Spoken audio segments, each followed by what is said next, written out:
Number 1. In 1893, Holly Harvey Crippen married his second wife, Cora Turner, in Jersey City, America. 7 years later, in 1900, they moved to London.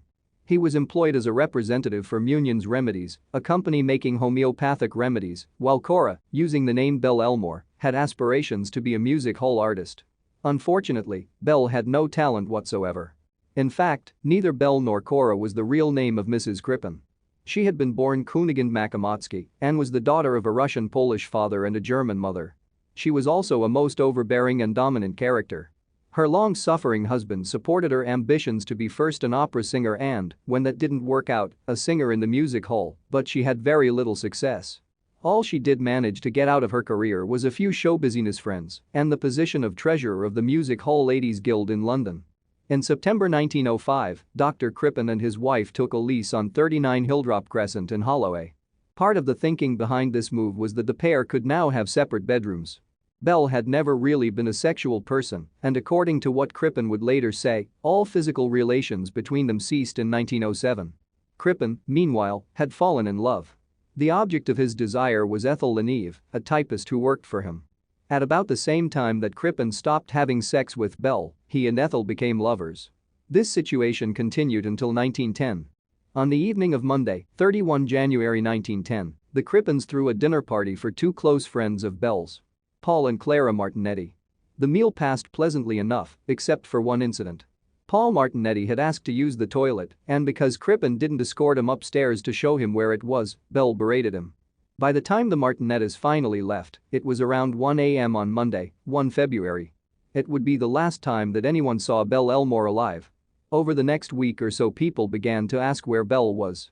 Crippen said that she had gone to America. As the days passed, this story was amended, and now she had fallen ill. Finally, Crippen told people that his wife had passed away. There was, however, one problem with this. Ethel Leneve had started wearing some of Belle's jewelry and, by the end of February, she had moved in with Crippen at Hilldrop Crescent. Friends grew suspicious, and in due course those suspicions were passed on to the police. On 8 July, Chief Inspector Walter Dew called at Hilldrop Crescent, where he found Ethel alone. Crippen, it seems, was at work, so Dew visited him there, and the two returned together to Hilldrop Crescent, where Crippen happily showed the officer around the house. He also told Dew a different story. Belle had left him for another man, almost certainly Bruce Miller, an American she had met in late 1903.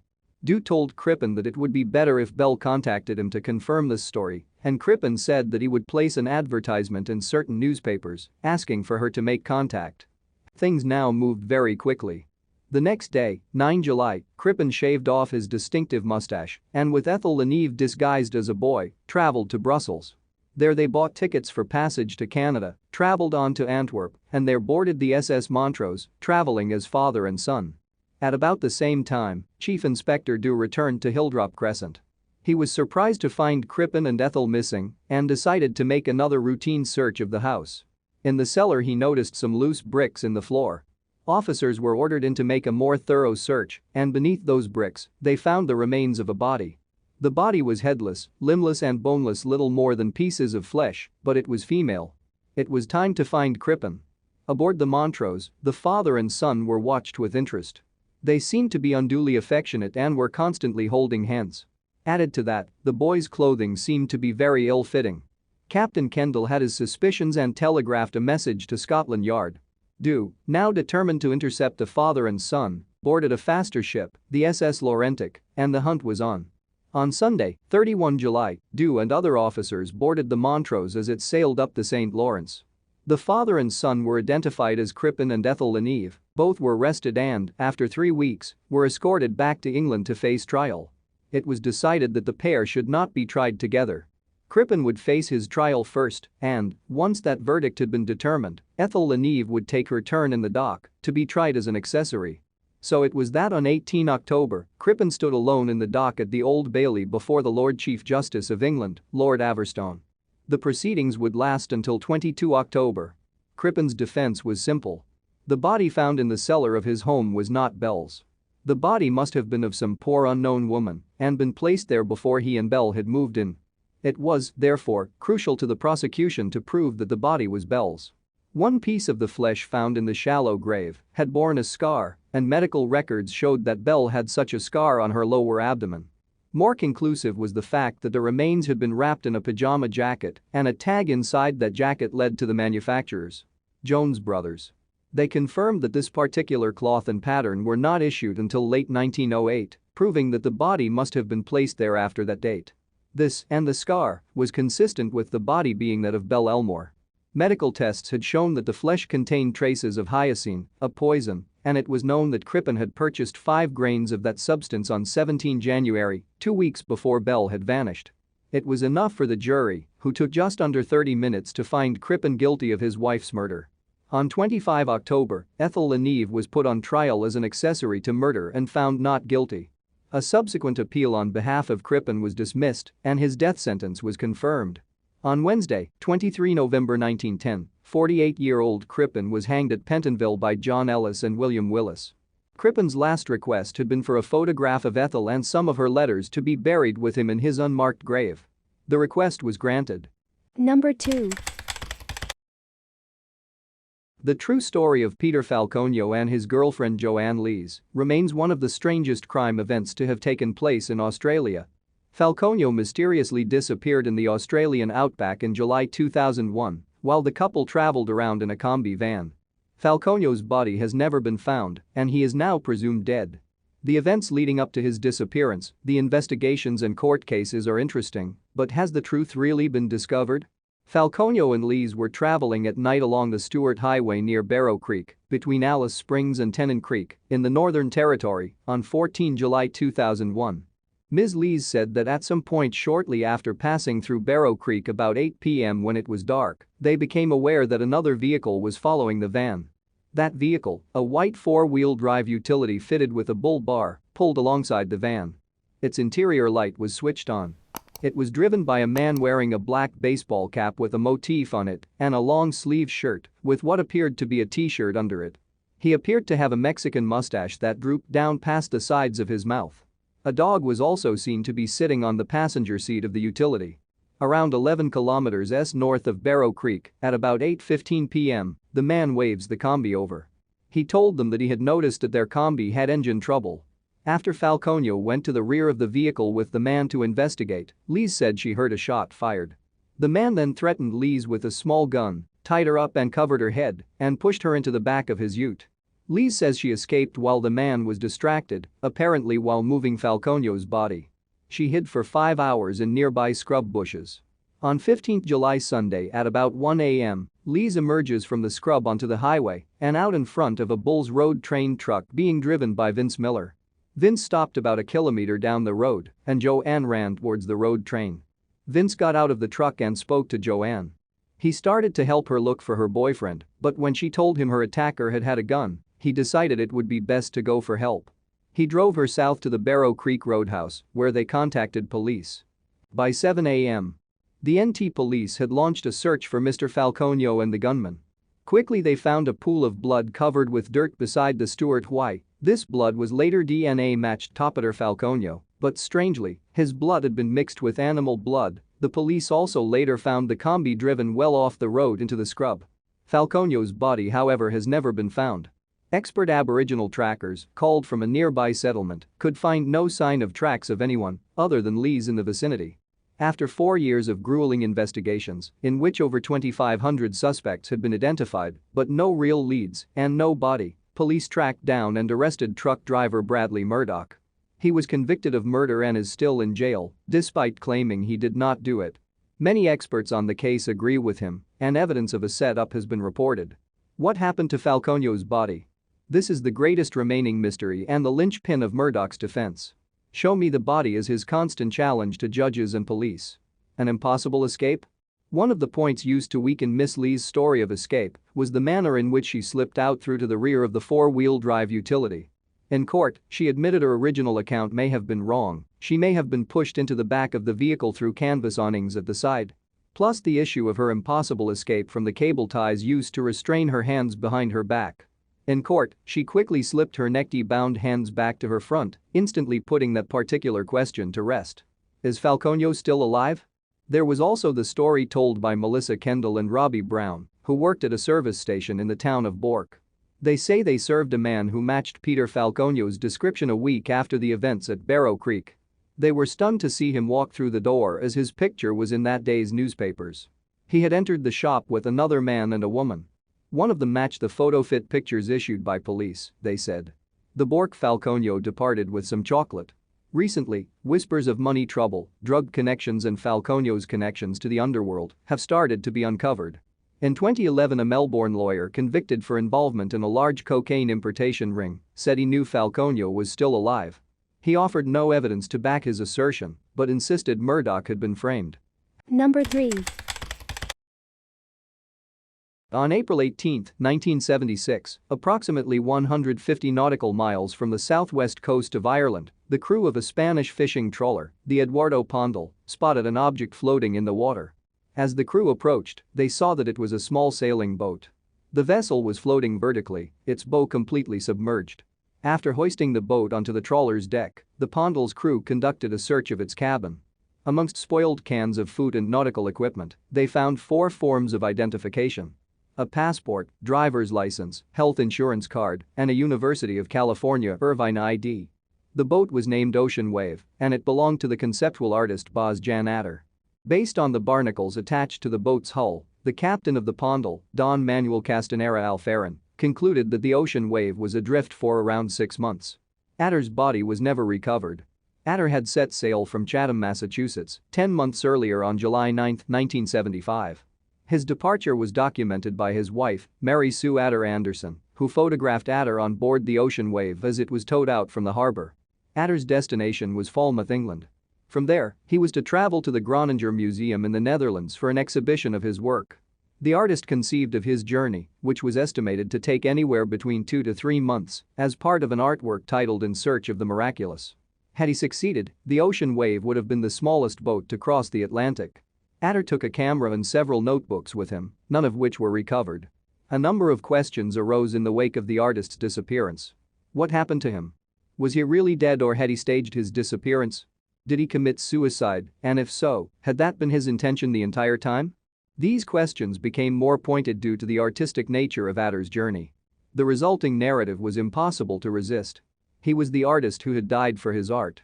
In May 1976, a little over a month after the discovery of the Ocean Wave, the editors of Avalanche Art magazine, Liza Baer and Willoughby Sharp, published a transcript of a phone interview with Anderson in the summer issue of 1976, in which they repeatedly probed the nature of Ader's intentions. The final exchange, which is also the most quoted part of the interview, encapsulates the reactions to his disappearance. Mary Sue Ader: I heard a lot of his students were so incapable of living with the reality of it that they were fantasizing all kinds of situations. Willoughby Sharp: escapes? Liza Baer: starting another life somewhere else? Mary Sue Ader: they had rumors going for months that he was alive and well. Willoughby Sharp: there was no sense of him wanting that kind of thing or thinking. Mary Sue Ader: oh no. Willoughby Sharp: this was the ultimate piece in her committing suicide. Mary Sue Ader: no. I'm absolutely convinced that was nowhere in his consciousness. We talked about it, and he assured me repeatedly these were not his intentions. Such mysterious circumstances, of course, bred suspicion. Maybe Ader hadn't drowned, but survived and began a new life for himself with an alternate identity. Maybe he committed suicide. Number 4. This case involves 4 credible witnesses. In 1976, 4 buddies, Chuck Rack, Charlie Foltz, and Jack and Jim Weiner, decided to take a camping trip. All the men were students majoring in art. They left on August 20, a Friday evening, and drove out of Boston to a remote area, a lake on the Allaqash waterway. When they arrived at the lake, they set up camp on the lake's beach. They built a large bonfire which they knew from experience would last about between 4 and 5 hours. Then they hopped into the 2 canoes they had brought and headed out to do some night fishing. It was pitch black out on the lake, and they planned on using the bonfire as a beacon to find their way back to the campsite. Shortly after moving to the center of the lake, Chuck got a strange feeling as if someone were looking at him. Turning around, he saw a huge ball of light hovering about 200 feet above a distant section of the lake. Chuck pointed at the object and said, "Hey, look." The others turned to see a bright, perfectly round sphere of light pulsating and changing colors. Charlie grabbed a flashlight and blinked it on and off at the object. The sphere, which had begun to slowly rise up, immediately stopped.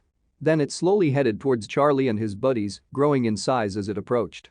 The guys panicked and began rowing for their lives, not knowing what this strange glowing thing was.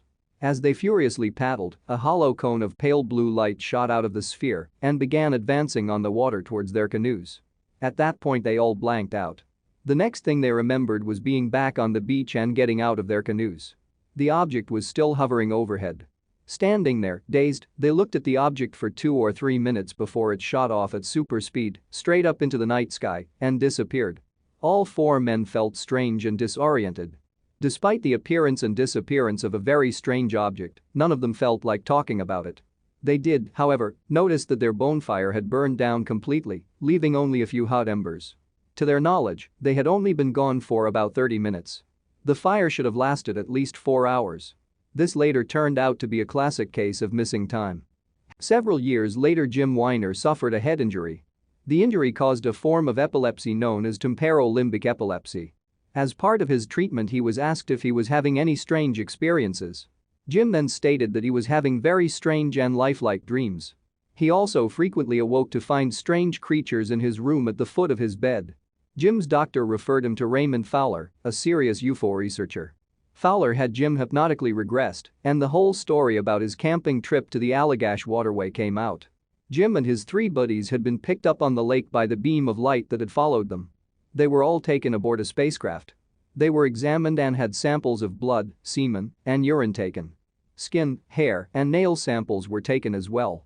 All 4 witnesses to the Allaqash incident confirmed the experience of the others. All their descriptions matched. All the men were artists and were able to provide detailed drawings of what they had seen. The drawings included the alien beings, the surroundings, and the instrumentation used for their examinations. The aliens were particularly interested in Jim and his twin brother Jack. It turns out that these twins had been abducted almost since birth.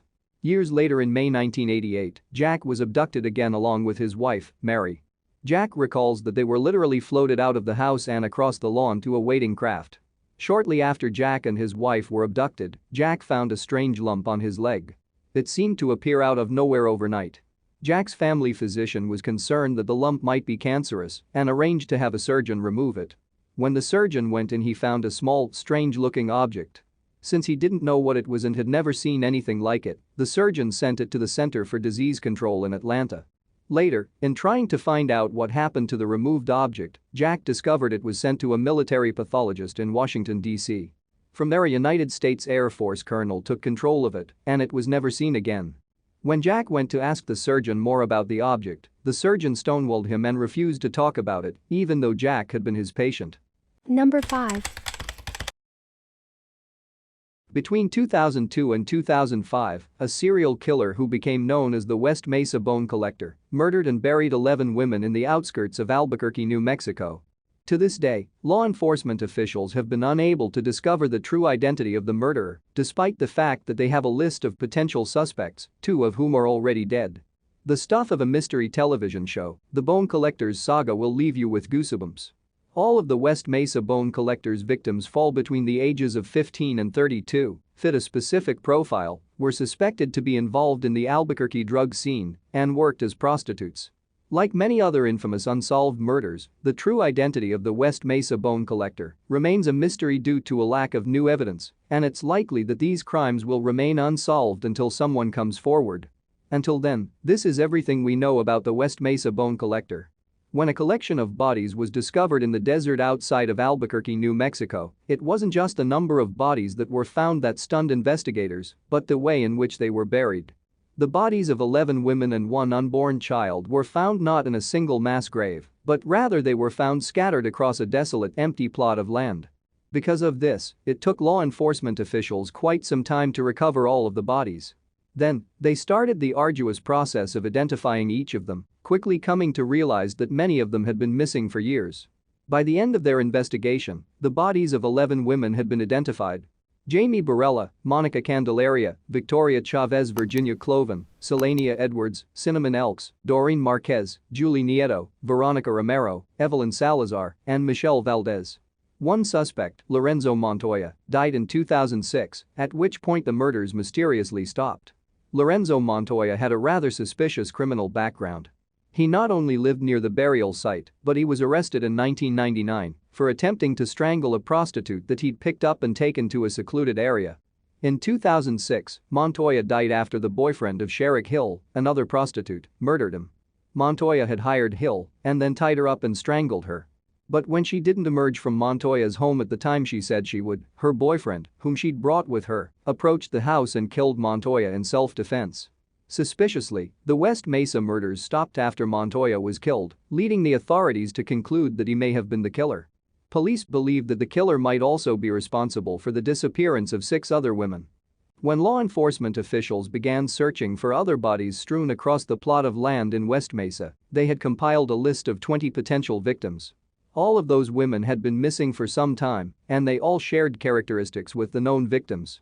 Of that list, 11 were found buried in the serial killer's dumping ground, and 3 others were luckily found still alive. However, the remaining 6, all of whom remain unnamed even though their pictures are available, are still missing and might have fallen prey to the murderer as well.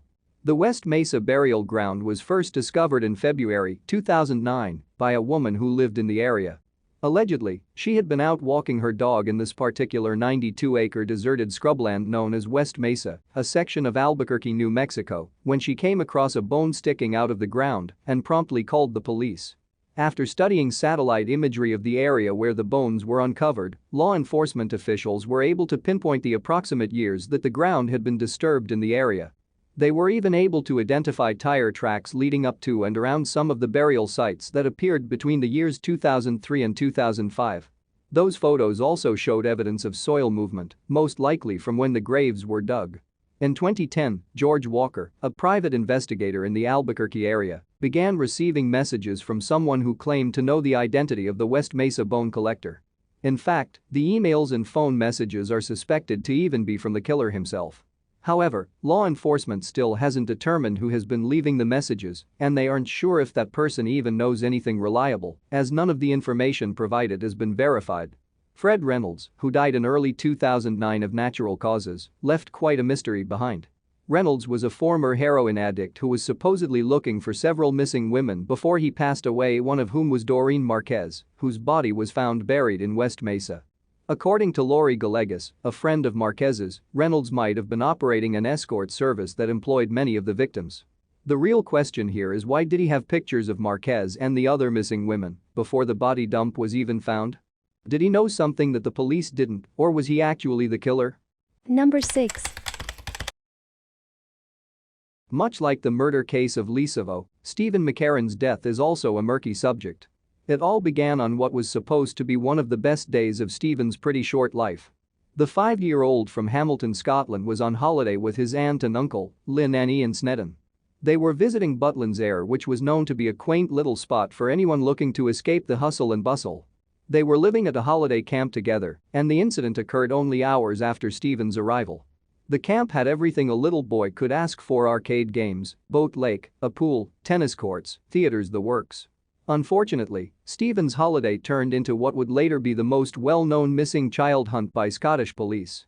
On September 17, 1988, Stephen spent a couple of hours at the park moving from game to game.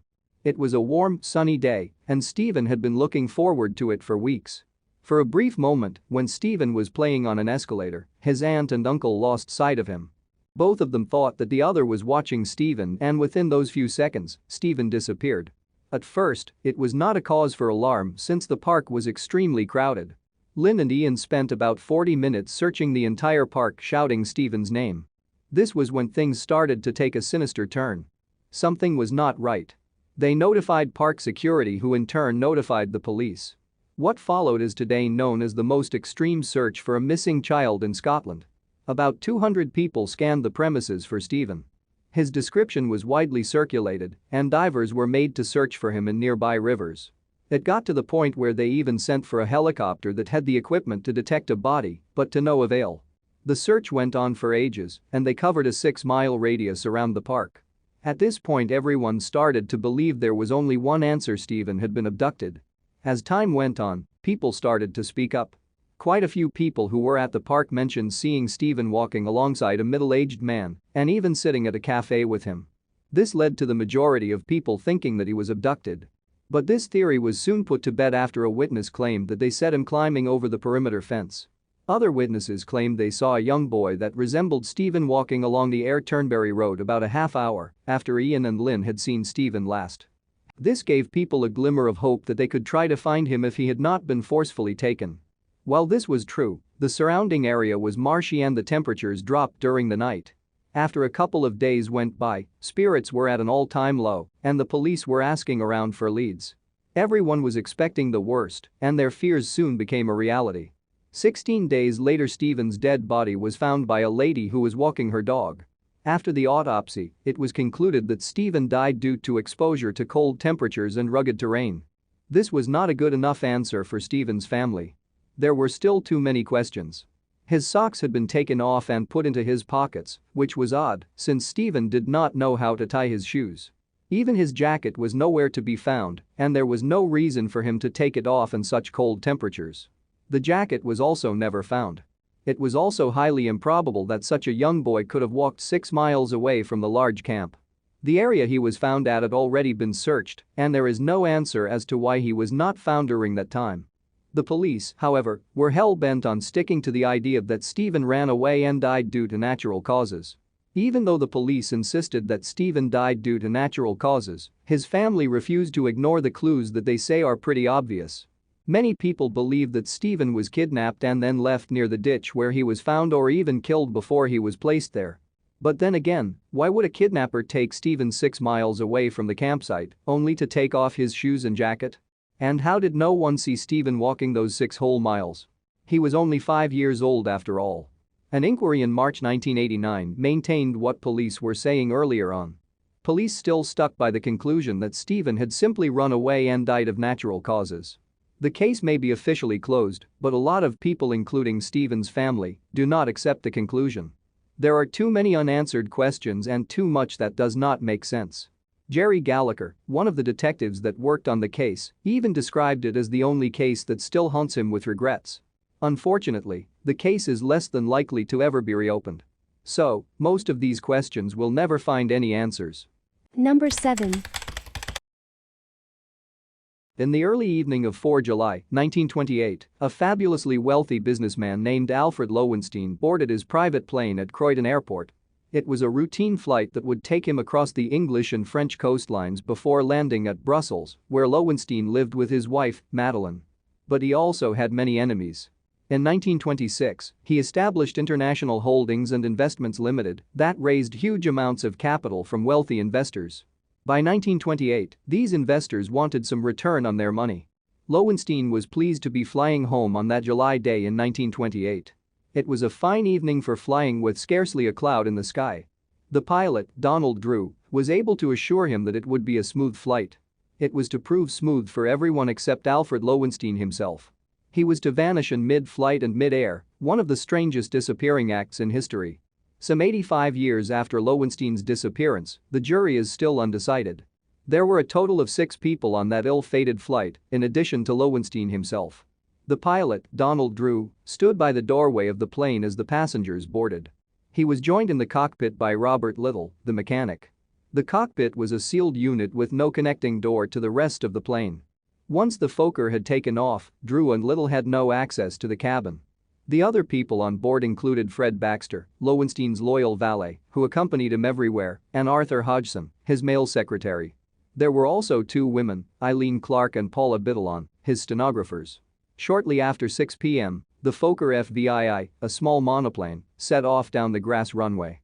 Within minutes the plane was airborne and climbing to its cruising altitude of 4,000 feet.